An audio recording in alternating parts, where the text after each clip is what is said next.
તો અમે તમારી હાથ પૂરી કરીશું અને જો નહીં કરી શકીએ ને તો 1 લાખ રૂપિયા તમને આપીશું. એટલે ₹1 લાખ નો દાવો છે. હાલો સાહેબ, તમે જે ભાઈ ઓલું બોડિયું માર્યું હે એ સાચું હે? હા હા એકદમ સાચું છે. સાચું જ છે ને ભાઈ? અમે જે વાંચ્યું છે એકદમ સાચું જ વાંચ્યું છે ભાઈ. અમે તમારી હાથ પૂરી કરશું અને જો નો કરી થઈ કા તો આ તમને 2 આઈફોન અને 1 લાખ રૂપિયા તમને ઓનલાઈન અમે નાખી દેતું. નકલ તમારે દેવા જોઈએ. બોલો તમારી હટ શું છે? તો મારી હઠ ઈ હે કે મારે મરચું ખાવું હે. ભાઈ કયું મરચું ખાવું છે, લીલું કે લાલ? અરે મારે તો લીલી મરચી ખાવી હે.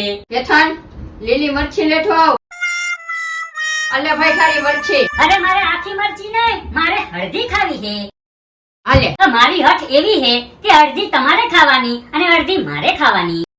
આટલું ખા. અરે પણ મારા ભાઈ, તું જે ખાઈ ગયો ને ઈ જ મારે ખાવાની હતી. મારા કલેજા